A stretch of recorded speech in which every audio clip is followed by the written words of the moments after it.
Table Talk, where we take our personal experiences and the education that we've gotten in marriage and family studies, and we apply it to situations and in hopes to help you guys improve your communication in your marriage and your future marriage.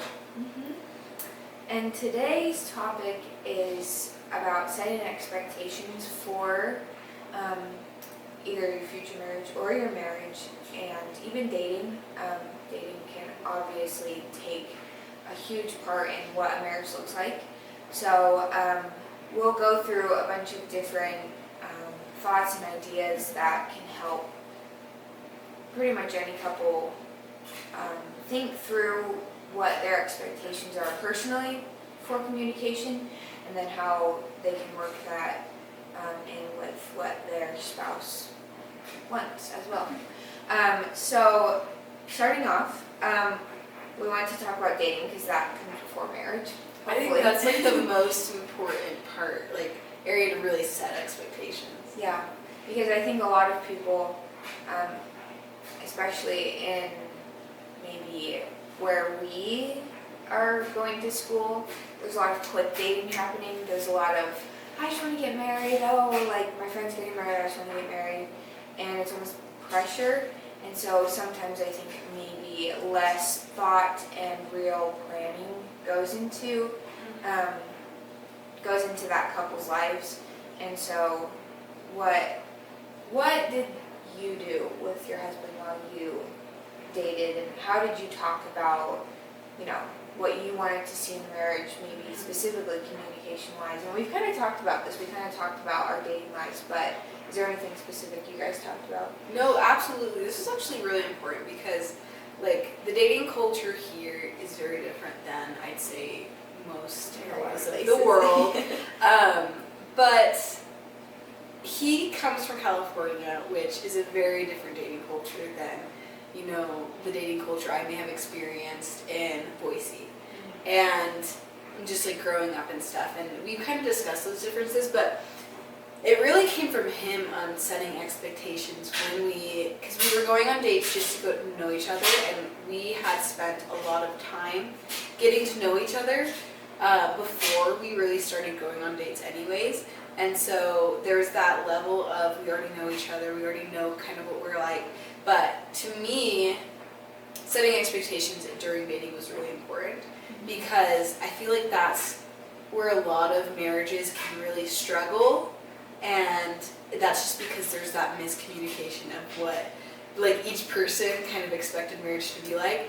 But he sat me down and he's like, before he asked me to be his girlfriend, and he's like, I'm dating for marriage, and after taking time to really get to know you and on a friendly level, and he said I could see this going there. And that was not him saying that he was ready to marry me right then and there. I think he would have married me for a couple years before getting married, just because that was kind of his pace. Right. But he set that expectation on I'm dating in the hopes that it can lead to marriage one day. Right. And then I was the same way. I am not going to get in a serious relationship at this point in my life if I don't see it going anywhere. Yeah, that's exactly actually what happened to my husband and I. I had never dated anyone, and so it was interesting because I was, thinking about it. I didn't know where I wanted it to go because I didn't even know what I was doing. I felt everything was really new. But then the moment that I thought that, we talked about it, and we both were like, yeah, no, this isn't something that if you don't want to pursue me to marriage, then I don't want to be with you anymore, because that would just be, it wouldn't make sense to either of us. We didn't want to, confuse each other, and of course it ended up working out. But I think that's a huge point, is a lot of people, maybe they just date because it's fun, and then one person is like, no, I want to get married, and the other person's like, no, I'm just, I want to have friends. But and it's great to start out as friends. In fact, I think that's how it should start out.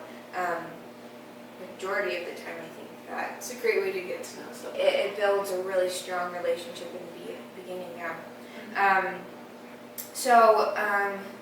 Now I guess we can jump into kind of the marriage portion. So I was thinking of, where do you start when you talk about this in marriage, because then, you know, you've set expectations in dating, but how do you bring, because there's different expectations from dating to marriage. They change in different ways for different reasons. And I think that some can be established in dating, and some need to be established after marriage. So I was thinking, you know, what works for you? Like, how does communication work for you? How do you talk? How do you express your feelings? And then how does it work for your spouse? You know, figuring out those differences and even similarities and being able to kind of mesh them to work them together. And I even thought of love languages, which I think is I think it's fun to think about because, I don't know, I just think of how my husband and I mix our love languages together, and it makes things a lot more fun. I want to ask you, do you see any parts of your marriage where love languages are like heavy and they kind of help you and your husband bond and like maybe even communicate a little bit, like, here's a little thing for you, I love you, I'm thinking about you, you know? Yeah, no, I think like we definitely try to include all the love languages in a relationship, but we had learned very early on that we have very similar love languages, like that are like high up there for us, that really matter to us, like quality time and like physical touch. We're both very high on our list. And then, you know, he loves to serve. He's a big service guy, and like I love to serve as well. But I also show my love with words of affirmation, and that's something that originally he's like, I don't need that. And he's like, oh no, I like. He communicates to me like, oh, I really appreciate when you tell me these things, and I think that's like super important. Just all aspects of the 5 love languages in a relationship. Yeah, exactly. And I don't know, it just kind of adds a little more to the relationship too. You know, there's one thing, just, you know, talk about things and be a certain way, and then to bring in those love languages, you know, they're classic, but they help a lot. It really shows like if you're compatible with the person. Right, exactly. Again, something you can maybe not fully, depending on you know where you stand with certain things, but use them while dating too. And I feel like if you're dating someone and physical touch is a big thing that you need from someone to like help you feel connected, and that person hates physical touch. I know there's cases of this that they like work it out, but you know you're not super compatible in that way. Yeah. And that's okay. It doesn't mean it's like the end of the world, but to feel connected with someone consistently, it is nice to have this. It might be something to consider, be like, ooh, like, could I work with this? Yeah. Maybe over time they can work with it and, you know, like it more, but you never know. You know, it's something, again, you need to talk about. One thing that I was just reading an article, and we can throw it in the description box, but it was basically, I just saw these 3 words: quality of communication. And I think that stood out to me a lot in, you know, trying to, you know, look for things to talk about this topic, because, you know, you hear quality over quantity with maybe friends or things in life, you know, but I think quality of communication is super important because, and again, this is almost, I feel like this episode is basically a recap of everything a little bit, but we may be busy, we may, you know, get thrown into the mix of life and everything, but if you have good quality communication, things will still turn out well, and things will still run smooth and seem like nothing's kind of changed. So, Kayla, how has quality of anything, I guess, kind of, you know, worked in your life, and how you've seen like maybe it's not so much, but the quality is there, so that... No, absolutely. I think I really prioritized having those deeper conversations with my husband while we were dating. And that wasn't like an all the time. We weren't having deep conversations all the time. But we made sure that when we did have time to really sit down and talk to each other, that we did get into the deeper stuff of like really our expectations for our future, like where we would want to live. And this was before we were planning our future. It was just like, this is where I see my future. Right. Or like, is it important to you to have kids? And if so, how many do you think like you could have while remaining happy? Right. And it was those like that increased the quality of our conversations when we had like deep conversations and allowed ourselves to be more vulnerable or talk about the things that may be controversial or we're scared to talk about.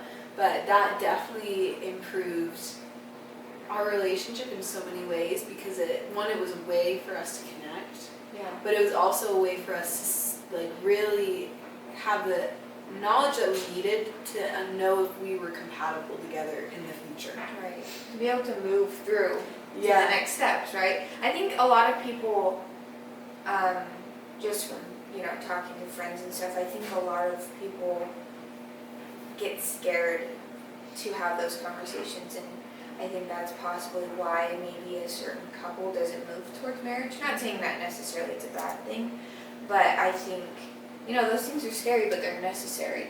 And they create a lot of stability in a relationship, knowing that, okay, I want to, for me, I want to be a stay-at-home mom eventually.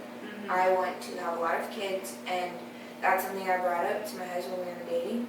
And it still stands now. We still talk about it now. We still talk about, they're a little bit deeper, money, where we're going to live and stuff like that. But they still come up because they're still important to us, and they started out as being important.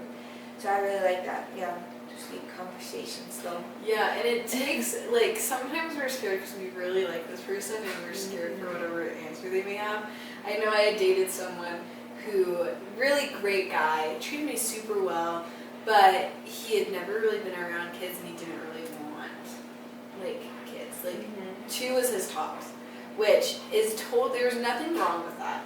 And I feel like to him, because he really wanted the relationship to go to a deeper level, and he was like ready to change that about himself. And I think we don't have to change our wants and desires to try and fit into someone else's life. Like, there's going to be compromises and stuff, but we have these deep conversations to kind of see what is a deal breaker. Like, for me, it was a deal breaker to have like a bigger family. Yeah. Like even a range of 4 to 6. Like that would be too much for someone who originally could do 2 tops. Right. Like, that is not, and I knew one of us would always have to sacrifice our happiness to either I would just have to stick with 2 or he would have to have more, and knowing him and his nature and his original desires for his future, that didn't align. Yeah. And it's not that his ideas were bad. No. It's just that it didn't work out. Right.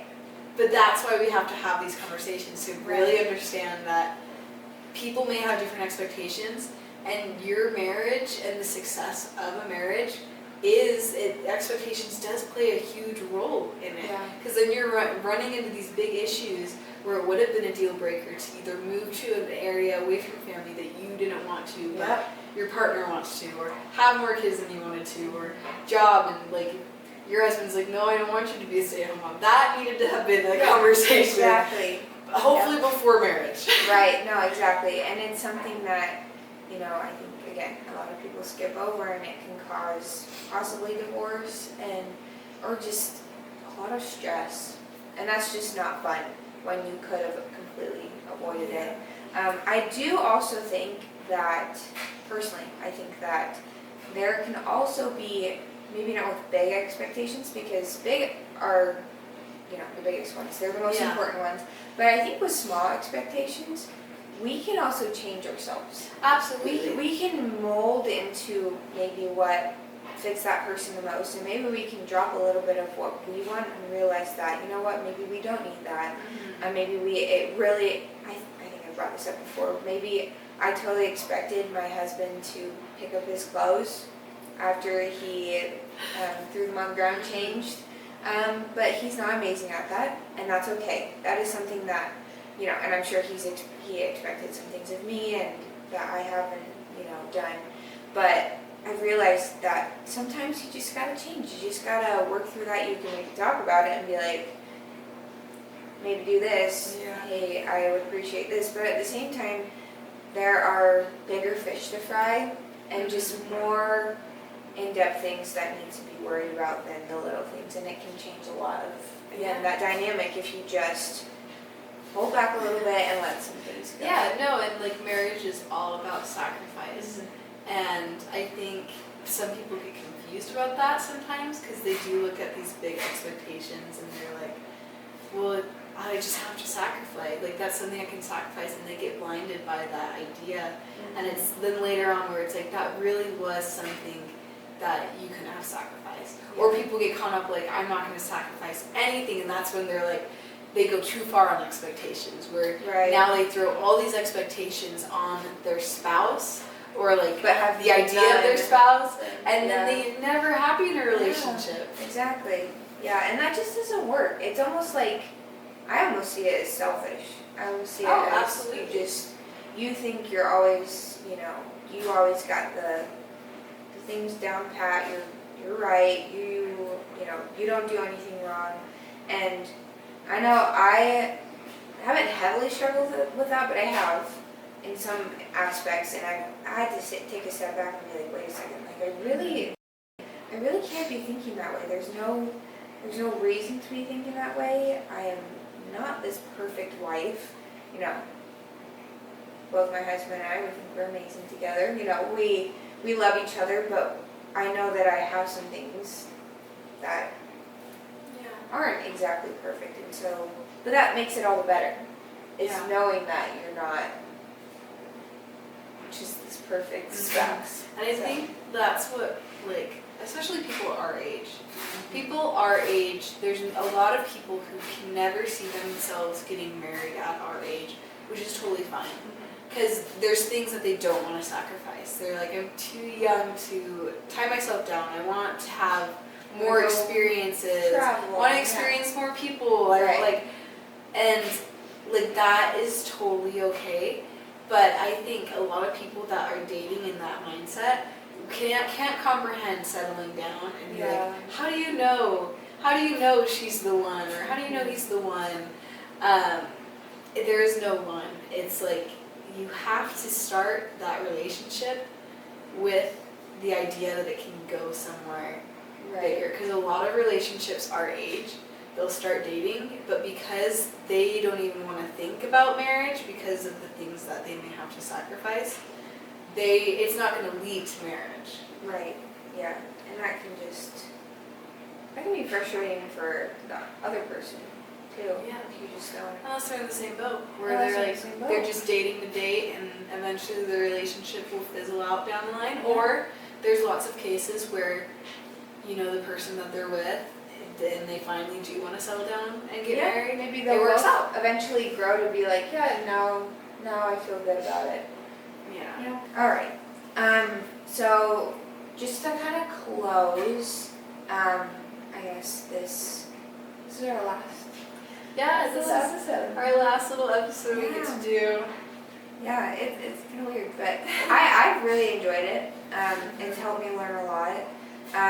So I guess I actually kind of want to close it by maybe asking, both of us what you've learned the most about communication and how you have maybe even applied it as we've been doing these things, and just in general, kind of what you've enjoyed, what you've learned, and that sort of thing. Well, yeah, to start, I think the biggest thing I've learned about communication is to focus on what's in my control. Like, I understand that sometimes being in this profession where we talk about relationships and we study relationships and everything, I understand concepts a lot more than like my husband, although he's a great person and he has a great intuition on what's healthy and what's not. but I might have to repeat myself a couple times on like trying to help him understand how I communicate. And that is okay. I don't get upset at him about it, even though like I'll repeat so many things. I find it a little funny. But I'm focusing on like, how can I be a better communicator, and what's my kind of downfall when it comes to communication, or and admitting when I'm wrong. That's kind of the biggest takeaway, is when you're in a relationship with someone, you can't focus and try to control how the other person communicates and whatnot, but you can always be in control of how you react in your actions, and that's where you're going to see the most improvement in growth once you kind of accept that. Yeah, I really like that. I agree. I think that if you, and then, if your spouse is, obviously still learning too, if you guys can both work on just figuring out yourselves, like doing what you can control, then I think it can mesh together for the better over time.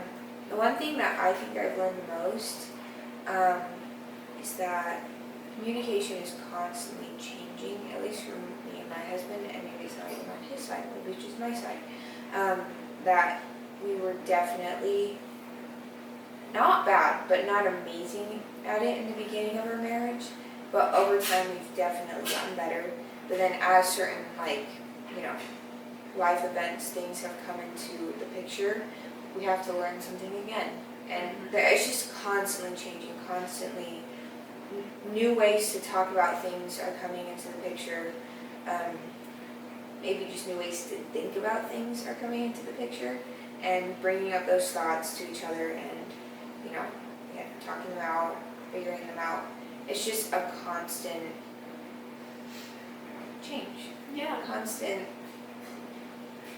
sometimes there will be like a nice flow, or stress will come into life. Just things like that. Normal everyday things will constantly change, maybe how you talk to someone, if you talk to someone, if you don't feel like it, things like that. And so just kind of working through those different things, seeing how you and your spouse work together, and then just, I can, like I said, I can look back at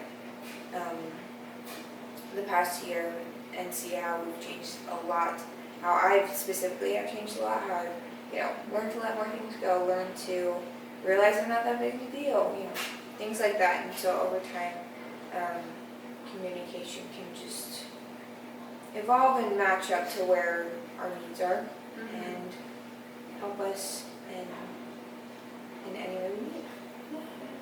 No, of course. I think that is about it. I don't know. Do you have any more thoughts, Gayla? I think the biggest thing is, again, this is our last episode. It was all about setting expectations, so hope you guys had time to kind of reflect on some of your own expectations, and always feel comfortable to discuss your expectations for small events, big events, life changes, whatever it may be with your spouse. But if you guys want to help us out, we're going to have just a Google form, a little survey for you guys to kind of fill out. It won't take very long. It's just a couple questions. It's going to help us in our class. So please, if you made it this far, or even if you didn't, you skipped to the end, that's okay too. Fill out the form. Let us know how we did, how we could improve. We hope you guys were able to learn a little bit more about healthy communication, and learn how you can take the steps to improve education in a relationship. And doesn't mean your relationship was bad at communicating to begin with, but I think communication, like you said, is constantly changing. Yep, and we'll throw all of it in the description box. Everything will be there. And then even, leave your comments, but we are very thankful that whoever's watching is watching and helping us out with this. So. All right. Yeah. See you guys.